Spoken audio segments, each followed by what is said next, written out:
Is that good? One more. Another one louder. All right, let's do it.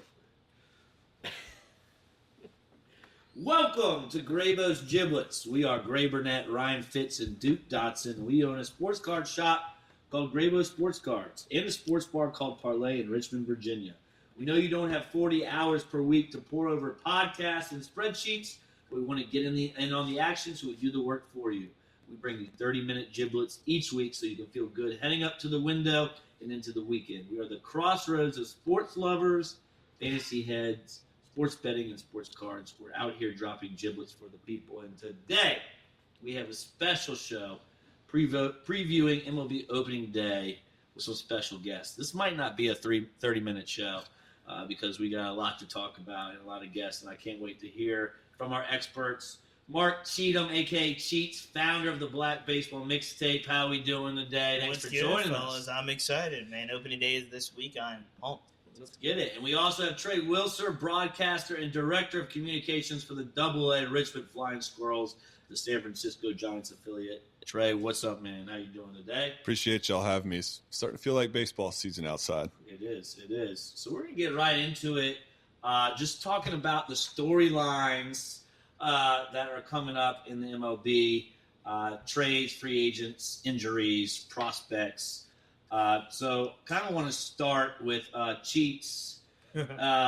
What's your take on this upcoming season? You know, a lot of things, a lot of moving parts. Big injury with Garrett Cole. Where the Yankees stand. Would love to hear your thoughts. So why don't you go ahead and dive right in? I forgot to introduce Denny one time too. I'm sorry, man. Hey, Greg. I have the two experts. I just forgot you're right next to And me. we have Denny. Denny. No, I'm excited. This is a big week. I'm excited for this season. I feel like there's even more excitement around this baseball season than years before. I think it might be some carryover effect of the Dodgers and the Yankees playing in the World Series, and I felt like the entire world was watching that series. So one of the big questions is exactly, like, I think everybody thinks the Dodgers are unbeatable. Not only do they have, obviously, the three MVPs when you talk about Shohei Ohtani, Mookie Betts, Freddie Freeman. They had Yamamoto last year. They add a young, really exciting phenom in Sasaki this year. I'm excited to see where they go. I think people are still trying to figure out where the Yankees are going to be. They've got a lot of injuries, so we're figuring that out. But I think a lot of people think the Red Sox are going to be a lot better. So when you're talking about teams like the Dodgers, you're talking about where the Yankees are going to go. The Red Sox are going to be a lot better. And then there's a team over there in Queens that spent a lot of money. They spent $765 million on one player, Juan Soto, going over to the Mets. I think that's something that people are just excited about. I think there's excitement all across the baseball landscape, and I can't wait for the season to start. Yeah, absolutely. Those were some of my big questions. Will anyone beat the Dodgers? And Soto and the Mets, how are they going to be this year? And the other thing I wanted to ask you is Dylan Cruz and James Wood. Are the Nationals going to give us something this year? So, I mean, I think the Nationals will be better. Dylan Cruz and James Wood don't pitch, so I think that's going to be a big – I think pitching is going to be a big issue for the Nats. But especially in this particular region, if you're looking at the Middle Atlantic region, I think you're going to be excited about the Orioles. You're going to be excited about the Nationals, especially with young prospects that they have.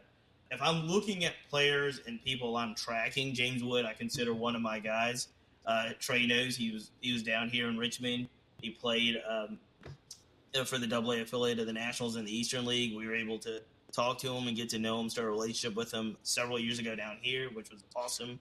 So James Wood is definitely one of my guys I'm tracking. Another guy that I consider one of my guys that we're really tracking, I think he's making a lot of waves this offseason, is Lawrence Butler. Lawrence Butler was probably the hottest hitter in baseball for the Athletics when he finished the season last year. He went on about a 2.5 month tear that I don't think anybody was touching him. And he actually signed a huge extension. I think it's like 6 years, $65.5 million, I think, with the Athletics in the offseason. So he's starting to become a face. There's, in regards to what we're doing here, and I mean, if we're looking at cards and prospects, there's a lot of guys we can talk about as well. I'd love to get into it, but I think it's an exciting time. Yeah, absolutely. We'll definitely be talking cards on this podcast. Trey, you're the guy, speaking of cards, I go to when I want to know some prospects' names. What are your storylines this year? And I know you've been traveling and looking at some prospects and watching some games. So go ahead and kind of break it down for us. I'm excited to hear some names, especially those Red Sox I think you're about to mention. Yeah, the Red Sox, we went up to Portland last year and got to see that trio that they had of Marcelo Meyer, Roman Anthony, and Kyle Teal. Kyle Teal's gone now, but Christian Campbell really broke out last year and put himself on the map as a guy to watch. All those guys were great when we were up there. Roman Anthony especially, a lot of places have him ranked as the number one prospect in baseball now. Does Sasaki count?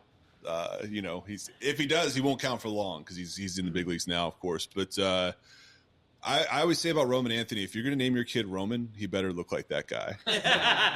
He just looks – there's a certain big league look, and he's got it. I know Marcelo Meyer, it's been kind of a long burn for him, but he's still so young. We forget that sometimes some of these guys who get drafted out of high school. He's been a name for so long, but he's just been hurt a lot. So, if he gets healthy, maybe he finally cracks the big leagues this year with Boston. The Dodgers, talking about cheats, what you said, Gray, is anybody going to be able to beat the Dodgers? When was the last time there was a back-to-back World Series winner in baseball? Like, is it, I think the Yankees, the three-peat in the late 90s, right? Like, there's all this dynasty talk. It's so hard to repeat in baseball. Half the teams now get in almost to the playoffs, and anybody can make a run. It's hard to win those, you got the wild card series, you got the division series, the best of 5, and the 2 best of 7s. Baseball, there's so much more parity, so I wouldn't quite Sharpie the Dodgers in for the World Series this year. But, they're going to be the team to beat. They'll probably win the West. We'll see how the Diamondbacks and the Padres and the Giants look out there in the West. But, prospect-wise, I got to call the spring breakout game for the Giants and the Rangers a couple of weeks ago now. It's been about 2 weeks maybe. Got to see Sebastian Walcott play in person for the first time. And everybody talks about his bat. He did a little bit with the bat in that game. I think he had a little pop-up single that fell in shallow center. Didn't see a lot of that, but everybody's already seen that. I was really impressed that he played a really nice shortstop. So he's one of the guys that's getting a lot of love. Look, in the Eastern League, we get to see some of the best organizations in baseball. I was just going through – somebody asked me the other day, like, who's the best player for each Eastern League team of all time? And you go through those 12 teams, and there's some big-time names in there. But here recently, some of the guys that are coming up, Samuel Basayo for the Bay Sox last year and the Orioles affiliate here in the Eastern League. That guy impressed me all year. He was only 19. You don't see a lot of teenagers in Double-A. Last year it was him and it was Bryce Eldridge with Richmond as 19-year-olds. And Basayo, crazy power. I don't know what they do with him. He's a catcher, right? Yeah. So they've got Adley Rutschman, but maybe he ends up getting first base figured out. Maybe they end up swapping him for some more good prospects or some big league help. But he was a guy that was really impressive in the Eastern League last year. Talked about the guys that Portland had. We saw Dylan Cruz come through with. We briefly saw him. Well, we saw him in Harrisburg. I don't know if he was still here when Harrisburg came to Richmond last year. There's some guys that are high profile guys, and there's some guys that kind of fly under the radar. And I'm really excited this year. I think we're going to see Sabine Ceballos. He's not a top 100 guy right now, but he's a guy. He's got a first Bowman card, and I think he's in 2023 Bowman. We'll get to the card stuff, but he's a guy that the Giants just picked up in a trade at the deadline last year from the Braves. Part of the trade that sent Jorge Soler back to Atlanta. During spring training this year, when I saw him out there every day, he was doing something crazy. He had a big hit in the Giants River Cats exhibition in Sacramento the other day. Every time they'd bring him in to kind of backfill the games to bring those minor league guys over, he wasn't in big league camp, but he had a game-winning homer in one of the Giants' big league spring training games. He had another clutch late hit. That guy was coming through in big moments all the time. He's very well regarded as a defensive third baseman. In Richmond this year, he might be a guy that kind of gets a little bit of a sneaky attention and starts sliding up some of those prospect rankings. I think he's a top 10 Giants prospect as it is right now, but he might be somebody fun to keep an eye on this year. Awesome. That's a name I'm definitely keeping an eye on. I haven't heard much about him. And Denny, I know we're going to hear Andrew Painter's name brought up for the third year in a row. Hopefully he's healthy. I know you're big on him. So tell us what are your storylines coming in this year.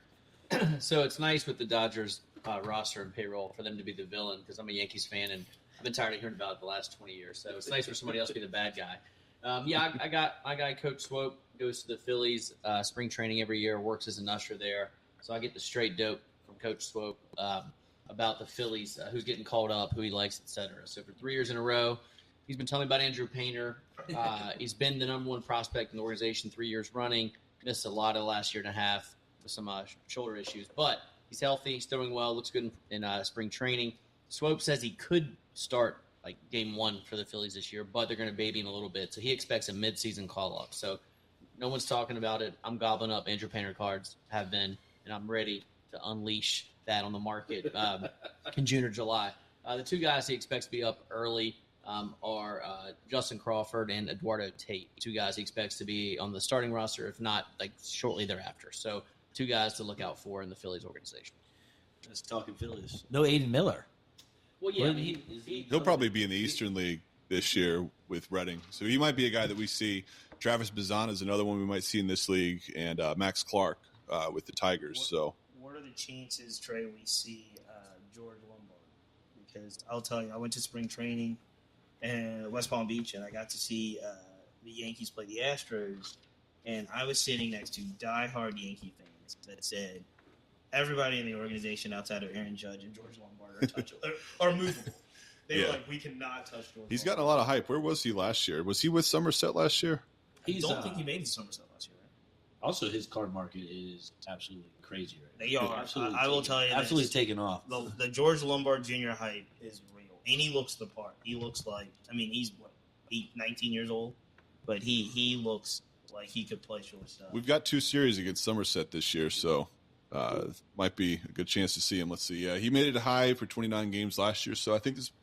I don't know if he's going to start the year there, but there's a good chance that we'll see him at some point, which is good because Somerset doesn't come to Richmond until a little later in the season. They're super high on him. While talking about Yankees, Denny actually was mentioning this. J-Dom is one of the favorites to win AL Rookie of the Year. What's his expectations this year? Jason Dominguez has just got a hit. Yeah. I mean, nobody expects him to be a defensive savant out there. Yeah. I think his whole bread and butter is going to be, can he hit major league pitching consistently and hit it with power? And I think that right now he's going to get that. I think he's getting the starting nod out there in left field. If he stays healthy, I mean, I think he has a chance to play consistently. Now and again, that Yankee lineup, and obviously playing in the Bronx day in, day out, there's a lot of lights on him. There's a lot of things. I don't think anybody expects him to replace Juan Soto. I just think that he needs to hit the ball hard, consistently, and not be a complete liability out there in the outfield. And I think he's going to be okay. I think they want Yankee fans. Again, you were talking about Meyer and some of these players. These are players that's names have been year after year after year. I think Yankee fans are just ready to see a guy like Jason Dominguez be on the club and produce. Well, that's one of the things is he's still only 22 years old, and we kind of hit a perfect storm a few years ago where a lot of people were starting to come into the card world. They're paying attention to some of these young rookies that are coming up, and at the same general time, you got Juan Soto at 19 years old getting to the big leagues, Fernando Tatis getting to the big leagues at 19, Vladimir Guerrero Jr. getting to the big leagues at 19, and having success. You just don't see that very often, and a bunch of guys did it all at once. So when you got guys like Jason Dominguez with the Yankees, where he's been talked about for so long, his first moment card's now like 5 years old. What's going on? Same thing with the Giants and arm with Marco Luciano. He's still only like 22 years old, 23 years old maybe, and it's a lot of guys don't really hit their prime until about 27. So those guys kind of threw off the curve when you had the Tatis, Guerrero, Soto. There's a couple of others that I'm thinking of. Same thing this year with Bryce Eldridge. He got as much talk as anybody in baseball, prospect-wise, going into camp this year.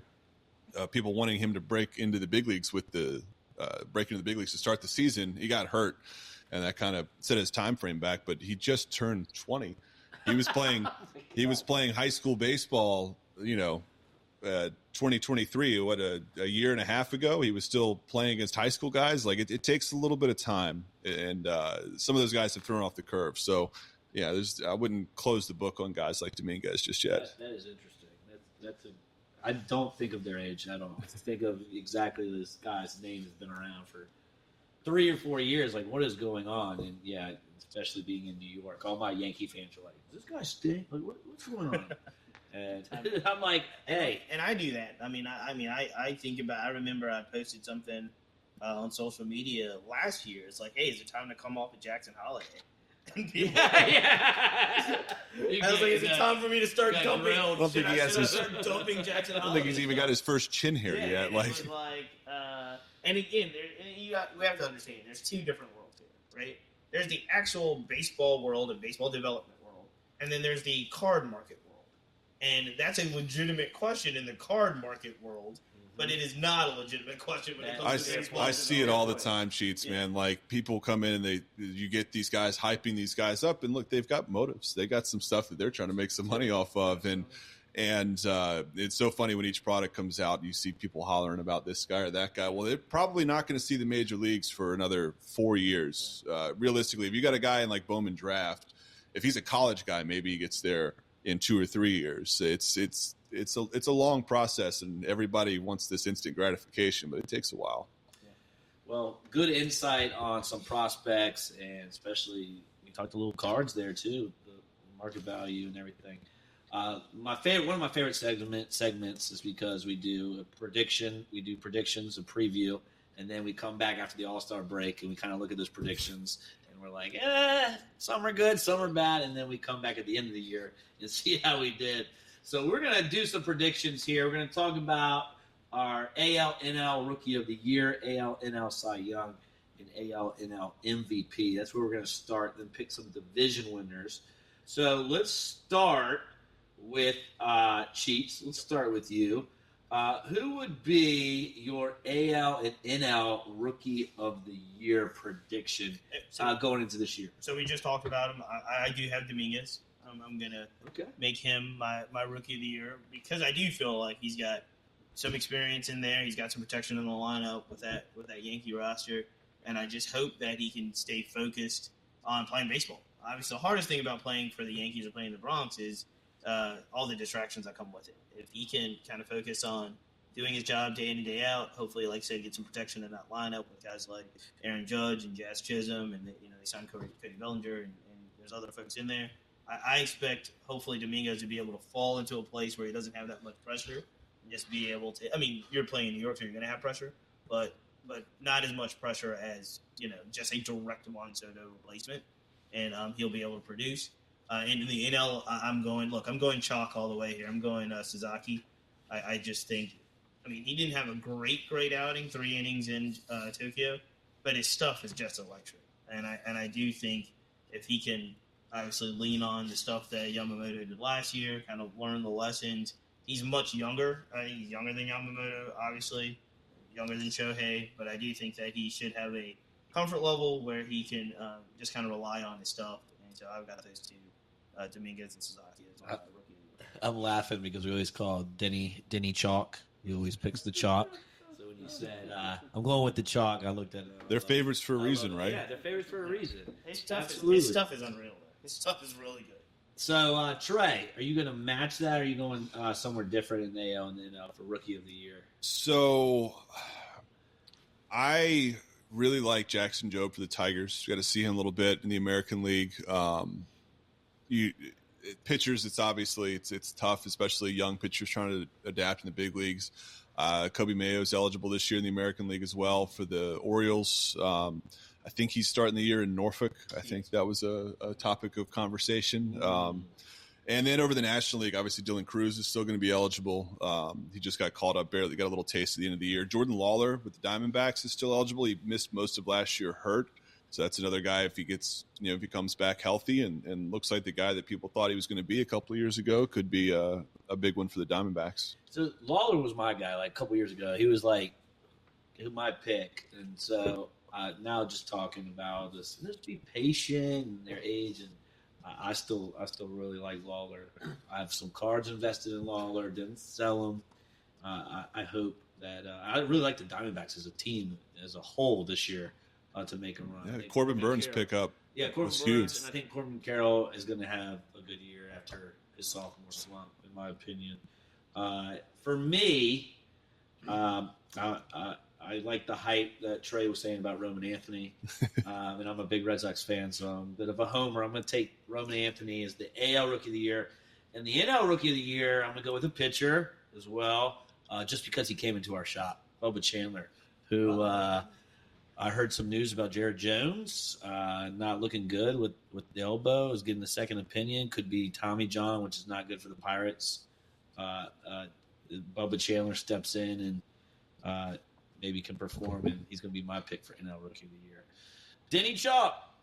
Denny Chalk. So I'm not taking the favorite J-Dom. I hope Cheats is right that he wins it, but a lot of pressure playing in New York as a highly touted prospect. So I'm going to go with Roman Anthony, your guy. In the AL, You know he's a Red Sox. I do know that, yes. And then in the NL, I'm going Dylan Cruz as well. I just think he's a stud. I think that'll show itself this year. All right. I hope he has a good year. I'm ready to go see some Nationals games. For the Cy Young, we have AL, NL Cy Young predictions. Trey, let's start with you on this one. The Scooble repeat as Cy Young, or do you have someone different like a Burns, who I would like to say is my pick? Well, Burns is moving back over to the National League now, so Scooble doesn't have to contend with him, thankfully, on his part. Scooble was great. We saw him in Erie a couple years ago. That was really when he put himself on the map. Wasn't a huge prospect, and really kind of pieced it together last year. That was cool to see for him and the Tigers. Tigers have a lot of fun young players. That's they've done a great job developing players lately. Unfortunately, they keep winning our league, won 2 years in a row. So maybe the well's starting to dry up a little bit. National League, I'm going to go a little homer. I'm going to go Logan Webb. He played for the Squirrels 2018 and 2019. He was the Cy Young runner-up 2 years ago. He was in the top 6 last year. He's been leading the big leagues in innings pitched the last few years. But what I love for him this year is that the Giants have 2 former Cy Young winners that are going to be around him in the rotation. They've got Justin Verlander, who looked like he was doing a lot of work with some of the young guys during camp this year. He's got a nice future Hall of Fame mentor out there in San Francisco. His locker was right next to Logan Webb's when I was out at spring training. They were right next to each other.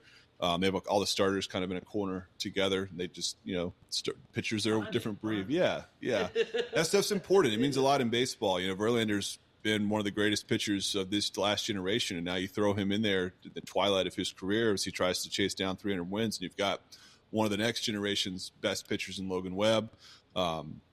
Would love to see him. He's the ace of that staff, and he's got 2 former Cy Young winners behind him on the staff. So, and he's playing in one of the best pitchers' ballparks in baseball. So he's a guy that's in the conversation for me. Awesome. So for your AL, you're saying? Did you say Scooble? I didn't say a pick. Yeah. It's so hard to repeat in anything in baseball. It's hard to sustain it over a couple of years. Sorry if you don't even have a pick. But maybe we'll come back to you. Throw a name out there, but I like the Logan Webb pick. He's been awesome.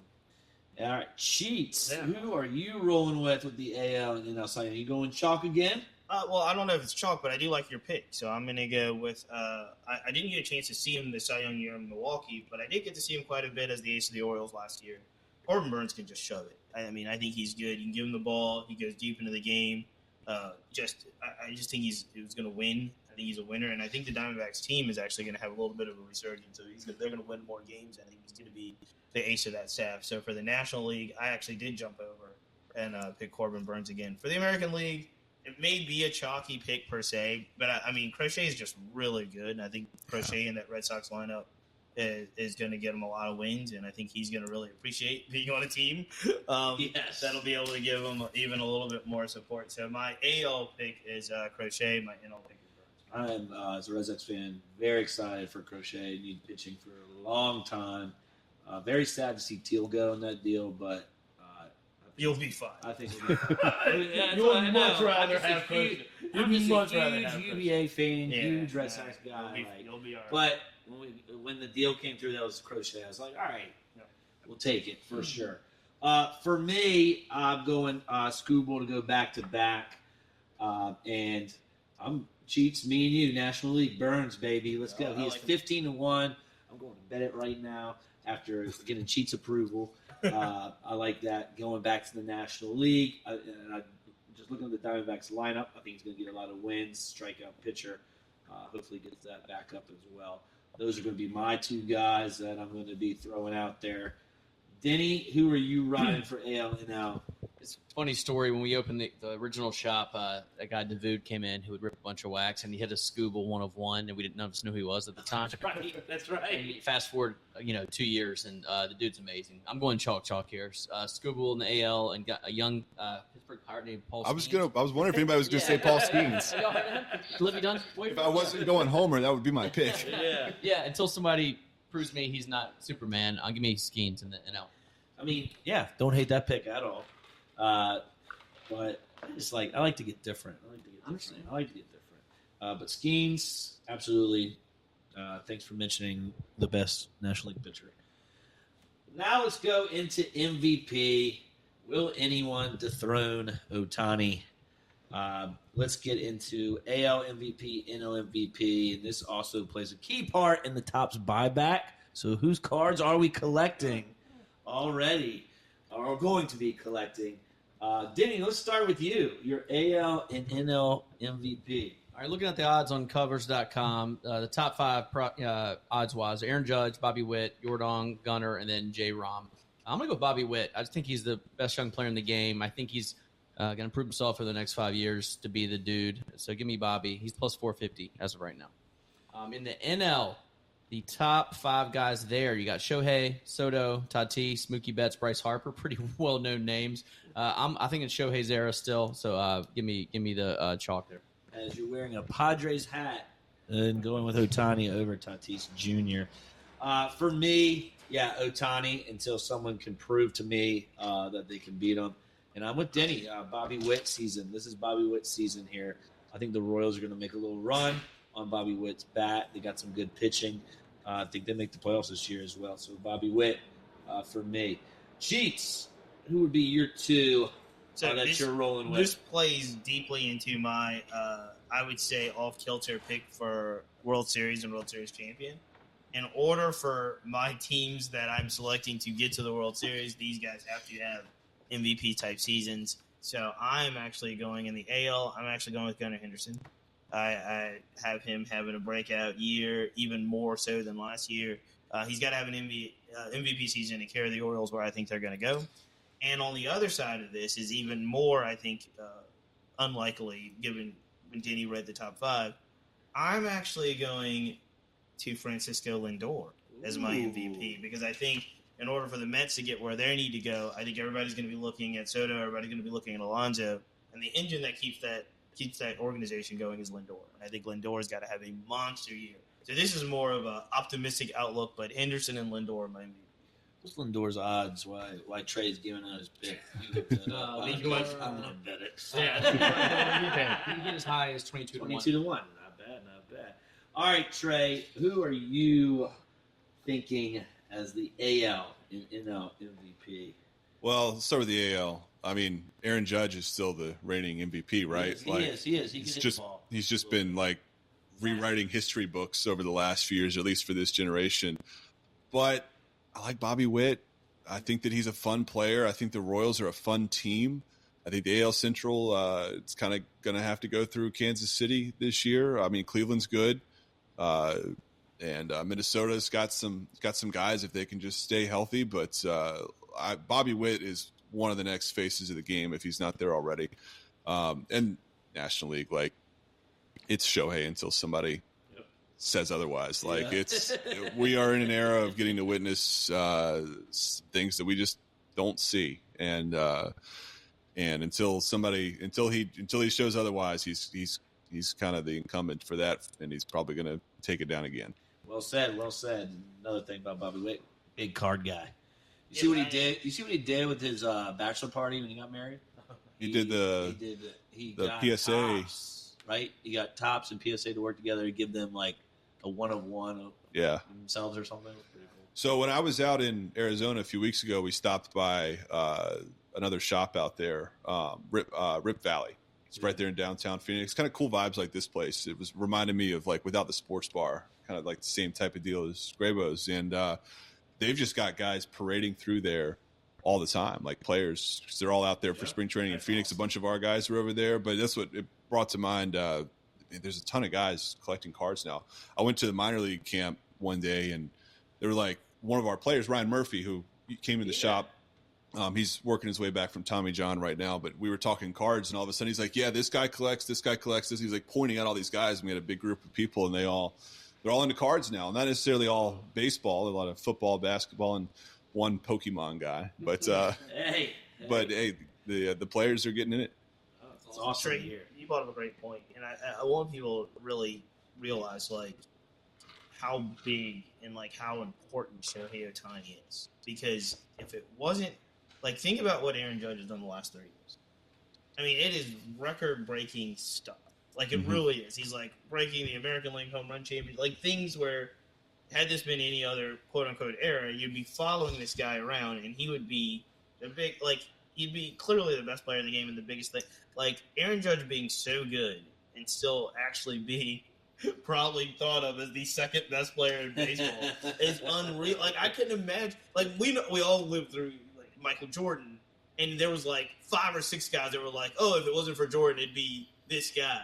But it's very clear if it wasn't for Shohei Ohtani, Aaron Judge would be like out of the universe.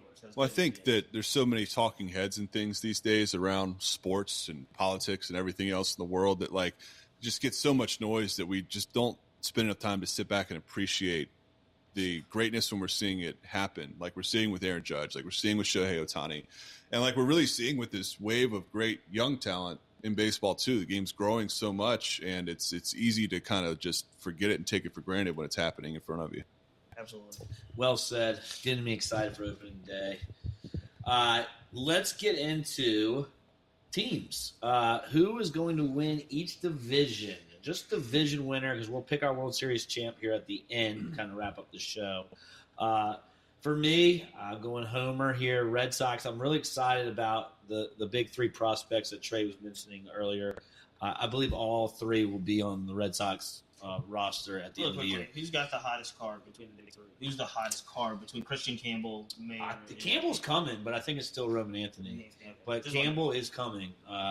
He's right up. There's a little more room on Campbell because people have been on the other 2 guys for so much longer. And Campbell kind of came out of nowhere last year. He came out of nowhere, and he's becoming a big chase for sure. So we go Red Sox there. Finally got an ace pitcher to back up their hitting. Can I ask y'all, what is the Devers Bregman situation? What do you think of that? Did you make anything out of the Devers being like? Do you think he's like being a sore teammate? Like what? Or is that all just reporting? I give Trey first. If he does the clubhouse better.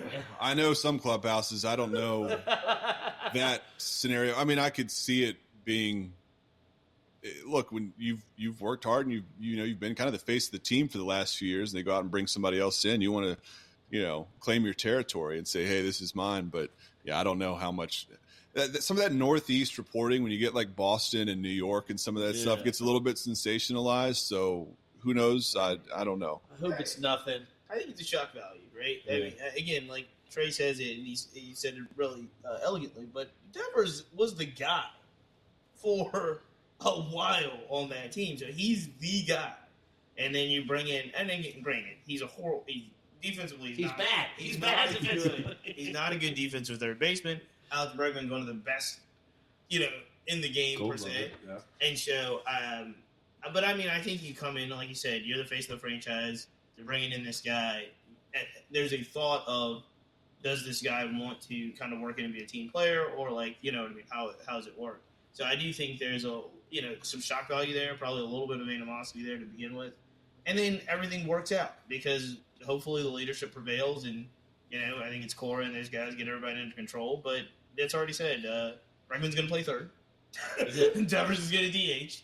The only other thing I can really compare this to, and again, most people knew that in reality, even if you're going to fight it, but I've been lucky enough now, and I've spent some time around some guys, and CC Sabathia always tells the story about when, the relationship between Jeter and A-Rod when they came in, and it was like, and again, this is a little bit different time, a little bit different era, but it was one of those things where Jeter's still going to play shortstop. No matter what. Yeah. You know what I mean?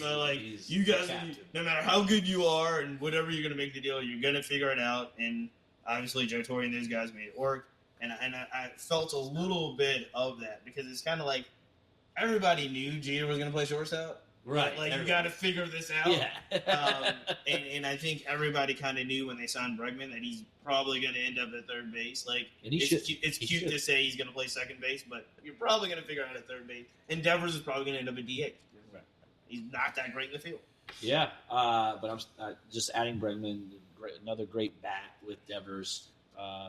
I'm excited for the Red Sox. I think a lot of people are kind of sleeping on them a little bit with the Yankees and Orioles in there and the AL East. The AL East is loaded, so Chiefs is not sleeping, but those teams, like Trey said, when those Northeast teams are good, like they're talking about those guys every day, every hour. These prospects still have a lot to show. They've got a Netflix series coming on. They do. I can't wait to see that. They were in Portland when we were there shooting for that Netflix series, and we had some scuffles. But they had the manager mic'd up for these arguments, mostly with the umpires.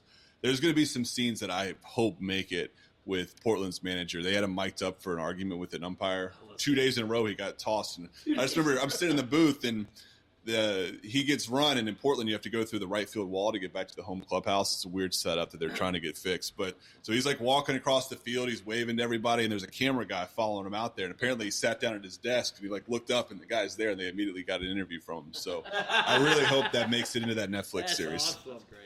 And then I'm going to go with my MVP prediction here with the Royals winning the AL Central, AL West. I think it's the Astros until someone can beat them.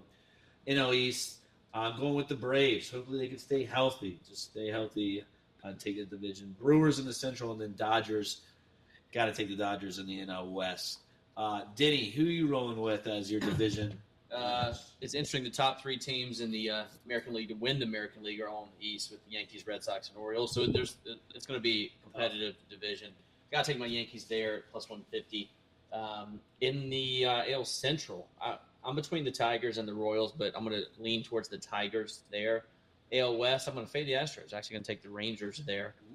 In AL East, I am going with the favorite, the Braves. NL Central, also going with the favorite, the Cubs. And then in the West, you really can't not take the Dodgers. They're minus 800 to win the division. That's insane. That's wild. And it's probably like that even to make the playoffs, too.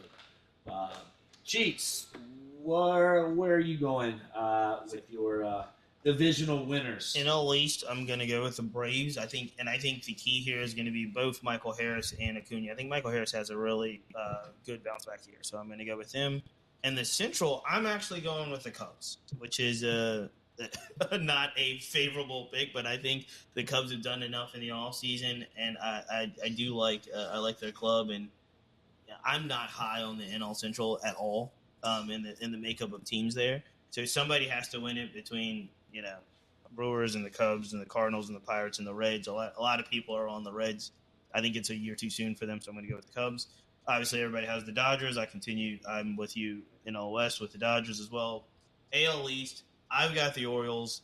I think that they're the team that's kind of knocking on the door, and if everything comes together this year, they are going to be the winners of the AL East. I'm still worried about the pitching a little bit, but I'm going with them. I don't know what you like. Everybody's down on the Guardians, and I don't know why. All they do is win the division. All the Guardians do is win the division. And I think they're going to win the division again. I like what the Guardians still have, and I think they're going to win. And the same thing with the AL West, also between the Mariners, the Rangers, and the Astros, are going to be an interesting division to watch. But there's a name that, especially in the card world, that you want to talk about is Cam Smith. Cam Smith came over in the Kyle Tucker deal, I believe, and he is going to probably start in the outfield, break camp in the outfield. He was playing at Florida State last year. He's a first-round draft pick, but all he's done is impress. He's actually a natural third baseman. He plays the part really well. I don't know how long Altuve stays on left field. He's probably going to end up back in the infield because he looks troubling out there. But I got the Astros as well. I like it. The Cubs are actually the favorite to win the Central. Well, I like the Cubs. But I think that division is very up in there. Brewers are second, and Cardinals and Reds, Pirates are last. And Trey, break the tie, because we have one Orioles, one Red Sox, one Yankees. So all right. Breaking the tie. Yeah. I haven't really given this any thought, so I'm just going to fire from the hip. So Love it. No analytics, no facts, just vibes. I love it. Just vibes. So let's go AL East. Orioles. Let's go Baltimore. Let's go. Central, Kansas City. West, Texas Rangers. They just won a World Series 2 years ago. They had a weird little fall off last year. Bruce Bochy, he's, Hall of Famer. To the National League, the East. Look, I grew up a Braves fan. The Phillies are really good. Really good. The Mets are really good. Man. At the top of the East, man. The Nationals are there. Marlins have a team, sort of. Yeah. Marlins are 2-1 to win the division. Let's go Mets. Let's go Mets. And then the Central, the Brewers lost some pieces. Willie Adames signed with the Giants. That's a big loss for Milwaukee. The Cubs are kind of feeling themselves out, getting. Kyle Tucker. Yeah, they added Kyle Tucker. He's okay. I'll go Cubs there. And in the West, I guess that's the easiest one. The Dodgers will probably win it, but I think we'll have a different conversation when October gets around. All right. Very good, very good. So, let's get into some best bets that me and Duke like to do a lot.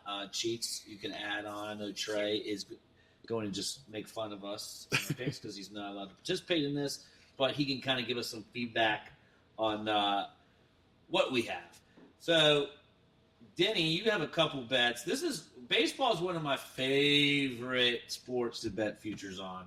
You got to be patient because obviously it takes a whole year, but you can get some good odds right at the beginning. Obviously, if you know what you're talking about, and that's why we brought on Cheats and Trey, and now I'm starting to put in some bets here as we are talking. But Denny has a couple to throw out there, and then we can hear Trey's comments that he booted you in the background.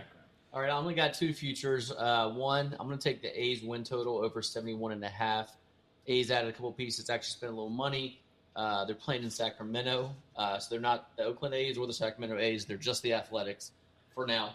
That was going to be my question. Yeah. Are they going to call them Sacramento? When you look on the They are officially just Athletics. They even changed the little 3-letter code to ATH. yeah, It's a mess. It's a Not huge even mess. California Athletics. They're just Athletics. just for one season. And then the other bet I like, I feel like the Dodgers are such heavy favorites. It messes up any National League betting or World Series betting. So you either take them and win no money, or you fade them and lose your money. Yeah. And so in the American League, there's a little more opportunity for future bets. So I'm going to take the Tigers 13-1 to win the American League. Don't hate that. 13-1 to win the American League. Don't hate that. All right, for me, I always participated Dinger Tuesday here at Graybo's, and I love home runs. I took 4 guys to win the home run battle here. Obviously, only one can win, but if one wins, I'll make some money. So you got chime in when you can here. Brent Rooker, 30-1, Athletics. He's got some pop, yeah. Got some pop at They're going to be 30-1. playing in Sacramento for half their games, too, and the ball flies there. So I didn't even know that. yeah. And see, there you go. See what I'm talking about? They're not in the Coliseum anymore. It's a little bit more of a We graveyard. got Yordan Alvarez. I call him Yordong Alvarez, 20-1. Matt Olson, just a couple years ago, he was the home run leader. He's at 30-1. He was hurt last year. And then the Polar Bear, the Mets at 18-1. Those are my 4 guys. What do you think? I wasn't thinking about Rooker, but that That's a it good might be number, a too. sneaky good. Go bet it. Yeah, I'll do it. This is not gambling advice. It's not gambling advice. He said he likes what he likes. Major League Baseball is watching. Yeah, he likes Rooker. I have a few on Rookie of the Year. Christian Moore at 20-1, Roman Anthony at 9-1, and I follow this sharp on Twitter or X or whatever you call it. He said National League is kind of wide open. If obviously the Dodgers pitcher, I always forget his name, Sasaki is not on his game, and that's Thomas Sagasi for the Cardinals. You guys know anything about him? No one knows anything about him. This is a true sleeper couch change. If Moore can get on the field with the Angels, I do like Christian Moore a lot as a player. I think it's a crowded field out there. They did some things in the offseason that makes it even more crowded for Christian Moore. And there's a young guy there, Kyron Paris, that's playing really well. Yeah. I think he's going to break camp and make the team. They signed Tim Anderson on the offseason. So if Tim Anderson ever gets back to form that he had just 2 years ago, he's probably an everyday player if he can do that. But if Moore has been nothing but impressive since he came on the radar. I believe it was last year in the College World Series for Tennessee, and people have just been overly impressed. And these guys are not. I was able to see Christian Moore a couple times up close. They're not small guys. They're huge guys. It's really Sheets. It's really rare that you see guys get to the big leagues and have success in that first full year out of the draft.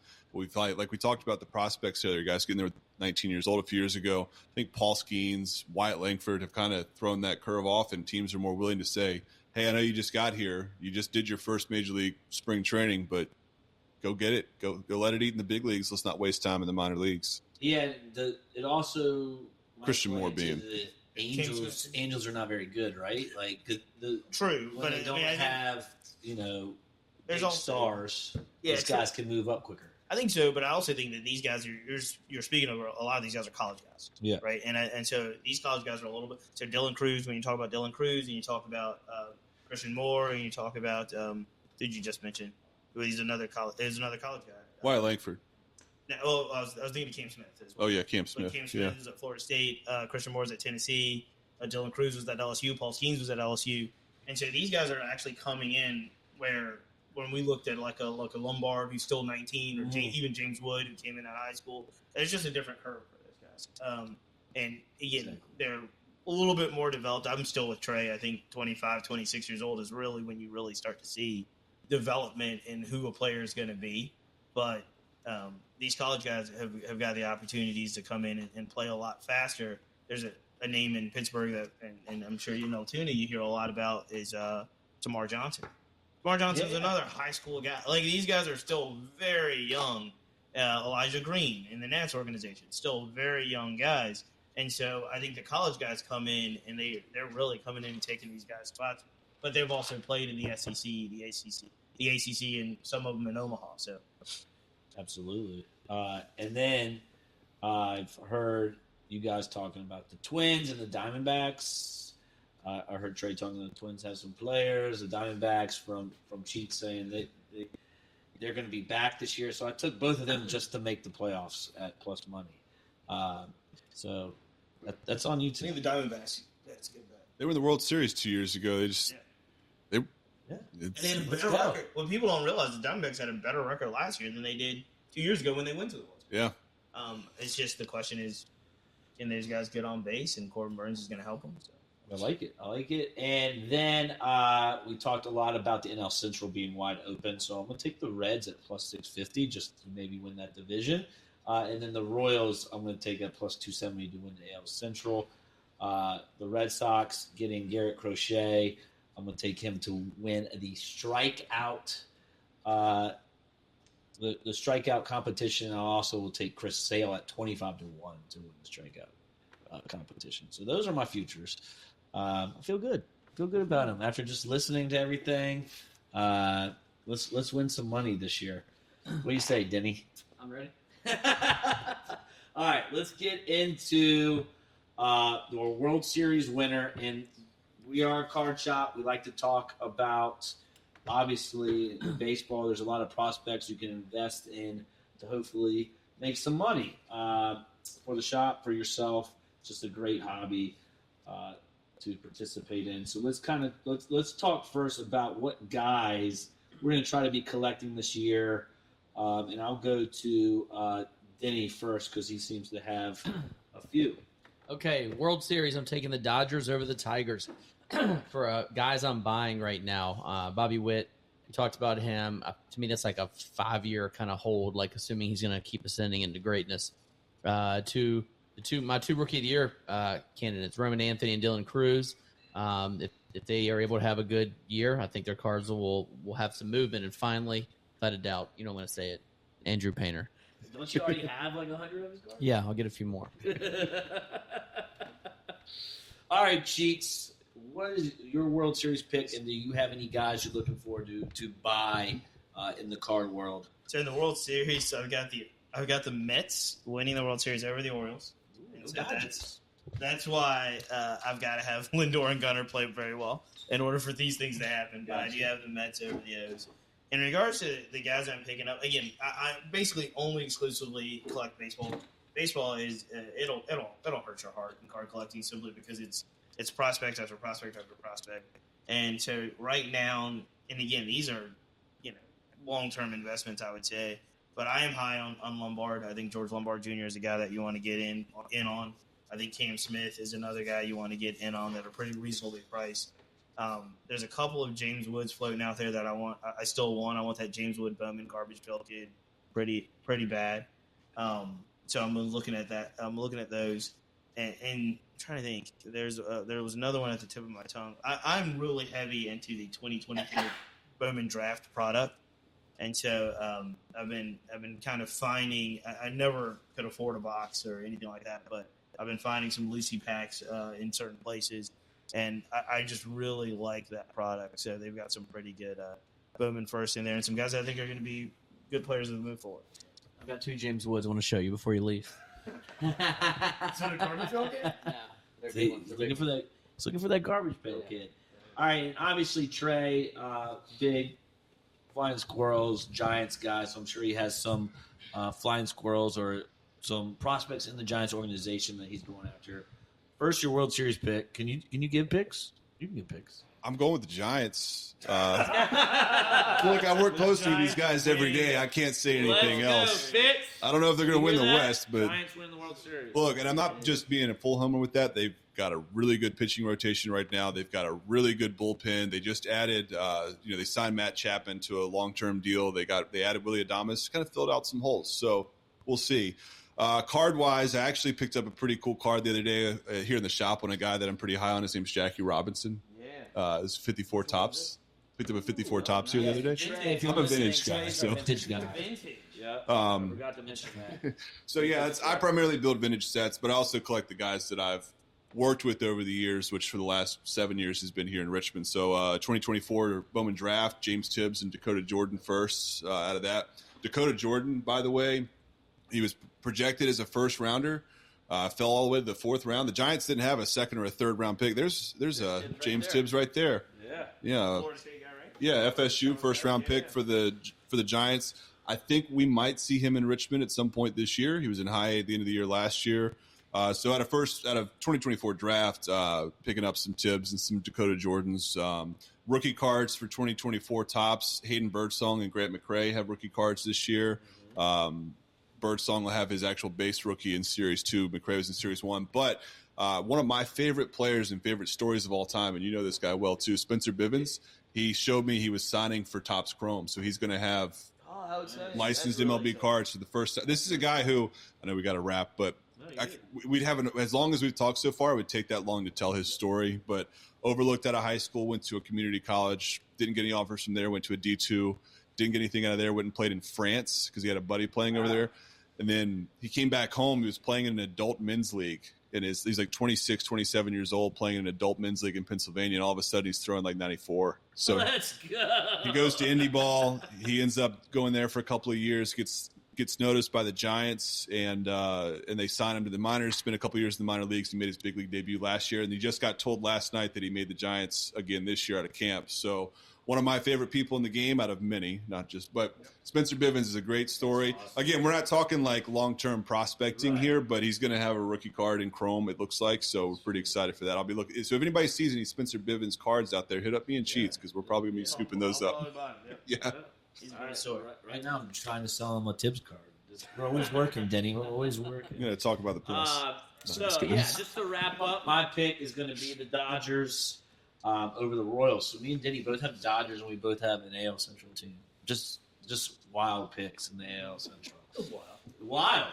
Well, I appreciate you guys coming in and talking baseball. Cheats and Trey, I know you guys are busy, especially with opening day coming up. Thanks for joining us. I learned a lot about the prospects and about the Squirrels organization. So thank you. Always enjoy hanging with these two guys. I am juiced about baseball. I'm juiced. John Smoltz, April 4th at the Diamond. Don't forget. Let's do it. Squirrelsbaseball.com/tickets. Hey, we're out. Giblets. Thank you, gentlemen. Yeah.